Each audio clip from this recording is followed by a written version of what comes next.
What would you say if I told you that you have the power to manipulate time? Would you believe me? Good. So this is a scene from the movie The Matrix. And this is where Neo, the main character, he slows down time and he dodges those bullets in a single moment. Okay, critics, he's not really slowing down time, but he is thinking and acting wicked fast. And so it appears as though time is slowing down. What I love about this scene is that he doesn't even know or believe that he's the one and that he has this power. And so, right after this scene, Trinity, his partner in Resistance, says to him, you were just as fast as the agents. And in disbelief, he puts a finger through the hole where the bullet went through in his pants, and he said, not fast enough. So this is a great metaphor for you, because you have that power too. You just don't know how to use it yet. Now, as I said, it's not really about time. It's about managing the energy of our thought. It's about making the unconscious conscious. Because when we create awareness, we open up options and opportunities, and in effect, dodge those bullets. Because you can't change your circumstances in most cases, but you can change the way you interact with it. And that's what Neo is doing in the moment. Einstein said that everything is energy. And I believe when you turn that statement around, it's also true. Energy is everything. How energy flows through us and how we manage our energy directly dictates the quality of our life. And we manage our energy through thoughts. Thoughts are energy. But really, don't take it from me. Take it from the scientists who have done study after study after study that say that our thoughts, our judgments, and our perceptions, they directly impact our body and vice versa. One of my favorite authors in this space is Kelly McGonigal, and she's written this book called The Upside of Stress. She's a health psychologist, and through the book, she tells people that stress is bad for you only if you believe it is. I know, that's crazy, right? She used to tell people that stress was bad for you all the time and tell them it would create illness until she did the research. One particular study that stood out for her that really changed her mind was that they tracked 30,000 people over 8 years. And they asked them about their levels of cortisol, which is the stress hormone in their body. They measured that. They asked them about the levels of stress that they had and also what they believed about stress. And so what they came up with in their results were that people who had a high level of stress in the past year were 43% more likely to die prematurely. But only those who believed that stress was bad for you. Those that didn't believe that stress was bad for you actually had no greater risk of dying prematurely than those who had very little to no stress. And then really what made this that much more impactful for me was I had my own experience. It became real. This is my son, Ethan. He's 12. And last year in January, he came down with an acute sense of anxiety. He couldn't go to school. He couldn't interact with his friends. He couldn't function. So we went to see a psychiatrist. And in this first session that we had, she was helping us to understand a little bit about how anxiety affects the body and the mind. So she asked him when we first got there to play a little game and go ahead and spin around a couple times, right? So he spun around, and then, he was like this. And she said, so do you feel your heart racing? Do you feel dizzy in your head and queasy in your stomach? And he's like, yeah. And she said, are these the same symptoms that you feel when you feel anxiety? And he thought about it and he said, yeah. She said, notice that when you feel it in this moment, it's funny. But when you feel it when you're going to school or you're going to interact with your friends, it's debilitating. And it only grows when you feel it. And he's like, yeah. And then it hit me. It matters what he believes about stress. And given that, it matters what we think about anything and everything. Another great example of how our thoughts impact our results is with the placebo effect. So some of you have heard about it, some of you may have experienced it. This little sugar pill that has the same biological impact that the actual medication has. How's that possible? It's possible because people believe that it will work. Positive thinking leads to positive results. So the opposite is also true, that negative thinking leads to negative results. And that has a name. It's called the nocebo effect. I know, right? So that is why it is so critical that you know how to manage the energy of your thought. So let's think about and learn about thoughts, our thoughts. The National Science Foundation tells us that we have 70,000 thoughts a day. 70,000. That's like a thought every second. But here's the interesting part. Only 5% of those thoughts are new. Think about that. That means that we are constantly, 95% of the time, repeating our thoughts over and over and over again in our heads. Are you aware of what percentage of those thoughts are negative? And the impact that it has on your life? And we all have these automatic negative thoughts that go on unconsciously. So things like, oh, that's good for them, but not for me. I can't do that. I'm not good enough. I'm not experienced enough. I'm not strong enough. I'm just not enough. So self-sabotage lives in the unconscious. So what about right now? How are you judging me, or what are you thinking about right now?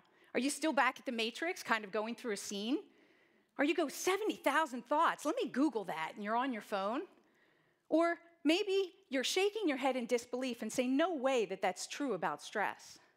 Or maybe you don't like the sparkles on my shirt or the buckles on my shoes. Maybe that's how you're judging me and what I'm talking about. The fact is that our thoughts, they create our judgments. And our judgments, they create our decisions. And all of that happens in a split second before you even realize it. In this moment and every moment. So what about critical moments in your life? Are you aware of what you're thinking? Have you ever had a life or death situation? Or a moment that would impact the rest of your life? Well, I'd like to share with you, take you on a journey. So I was scuba diving in Australia at the Great Barrier Reef, and we were in a scuba diving advanced course. And I was really excited because you do a lot of different things in this advanced course than you normally do. And so we were going to be going on a night dive. And, the ocean is like Las Vegas, is that there is activity day and night, and it's so vastly different during the day than it is at night. So I was super excited about this night dive, and I was walking down to the scuba deck that night, and I noticed it was so cloudy and dark. And it was really windy. Like you could feel the wind blowing, and it was, the waves were crashing against the side of the boat, and the boat was kind of rocking. And I thought, if you ask me, not the best night for a night dive. But, I was eager. But then I came down and I overheard the instructors talking about the safety of the dive and questioning whether it was safe for us to dive that night. And they proceeded to say, okay, we were going to make that dive. But I couldn't get it out of my head that there was a question about the safety. And then everything seemed magnified. The clouds seemed to come in on me, and the boat seemed to rock that much more. I was really uneasy about this dive. And as luck would have it, I was one of the first to go into the water. And as I was standing there about to go into the water, my heart was racing, and it was so loud, it felt like it was in my ears. And then, splash, I was in the water. Now, I had to wait for 9 other people to get into the water. and those waves were crashing against me. And it was bringing me further and further away from the area where they were jumping in. And then the waves kept crashing against my face, and it was making it hard for me to breathe. I even had to put on my regulator, which normally you don't put on until you go underneath the water. So I was using up precious air from my tank that I was going to need for later. And then my goggles got fogged, and I had to take those off and organize that. And I was getting further and further away from the group. I was thrashing my arms and legs, and nothing was working. So panic set in. Fight or flight. So with that, my thoughts came crashing in like the waves. I didn't train for this. This is dangerous. People die at sea. I could die. I could die. Remember earlier how I said those 95% of our thoughts, they keep repeating themselves? So as it was repeating itself in my head, that fear was getting greater. And then I had this out-of-body experience. You ever experience yourself experiencing yourself? and I saw that this death trance was absolutely not helping me. And that realization is when the unconscious becomes conscious. I was now truly aware that I had a choice. I could be the victim and give in to my fear and give up my power, or I could be the victor and make this a great adventure. And so another part of me woke up, smacked me in the face, and said, "This is pathetic. This is not who you are. Pull it together. Take a deep breath." So I did. And I took a couple of deep breaths, and with that, I was able to calm down. And I was able to see that the turbulence above the water was from the wind and the elements outside, and that down below the water, it was calm. So with that, I made the decision to complete the dive. And interesting enough, as I made that decision, I got relatively quickly back to the group. How? It seemed like it was impossible before. It's because I was paralyzed by fear. Fear is like our kryptonite. Kryptonite renders Superman powerless when he's near it. And when I panicked in the water that night, I gave up my power. I gave into the fear. So by letting go of that fear, I let go of the resistance that kept me from getting back to the group. So I'm not saying that letting go of fear, anger, sadness, or any other such emotion will make it easy for you to do what you have to do, but it will make it easier. I believe that your experiences and your challenges, they don't have to define you, but if you allow them, they will refine you. You have a choice, and that choice always begins with awareness, making the unconscious conscious. And really then and only then do you truly have a choice of what this moment means and how you're going to interact with it. And what I'd like to share with you is 4 ways that I practice in order to create greater consciousness and greater control over the energy of my thoughts. So number 1 is self-talk. You heard me, I said I could die, I could die. Those words that I were using, right? That was really, as soon as I heard that negativity and those words, that was a trigger for me to break that pattern of thought. Our words matter. A great example of this is Tony Robbins did an interview with Nelson Mandela. And he said, "Mr. Mandela, how did you survive 27 years in prison?" And Nelson Mandela got pretty intense and he said, "Tony, I didn't survive. I prepared." Wow, right? Listen to the powerful use of words and the energy of those words. So what do you feel when you're feeling survival? You feel aggressive, you feel angry, you might feel hurt. It would lead to a very different experience than if you're preparing for something. What do you feel when you're preparing? You feel calm, controlled, purposeful. Very different result. So your words, they reflect your thoughts. So you want to really choose your words wisely and listen carefully. Number 2 is focus. What was I focused on that night while I was scuba diving? I was focused on the distance that was being created between me and the others. And I was focused on the fear and the waves crashing against me. What we focus on is what we think about. And if you focus on your fear over here and what you don't want, you're going to get more of what you don't want. But if you shift your focus, you shift your perspective, you change how you interact with it, and you change your results. Number 3 is physiology. When my heart rate was beating above 150 beats per minute, that's when our brain, we go into fight or flight mode.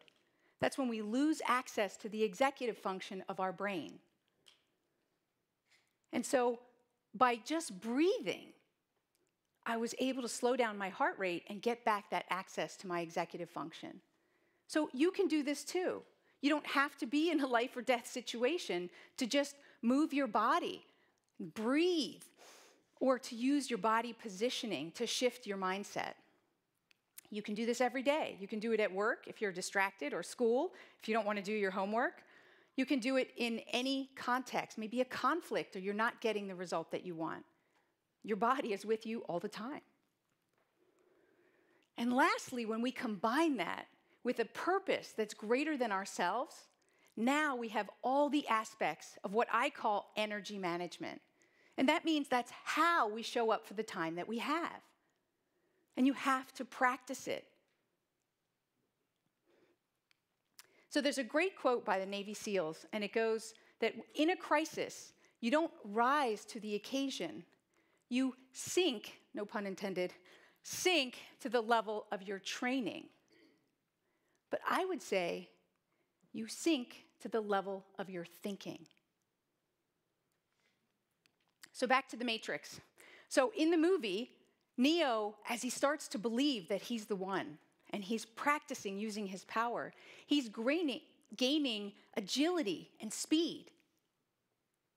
And so if you want to gain greater agility and speed in how you manage the energy of your thoughts, then you can manage your self-talk, direct your focus, use your body and your physiology, and connect to a purpose that's greater than yourself. And now you have the power to dodge those bullets, stop those bullets of unproductive thought that come from emotions like fear, anger, sadness, hurt, guilt, or shame.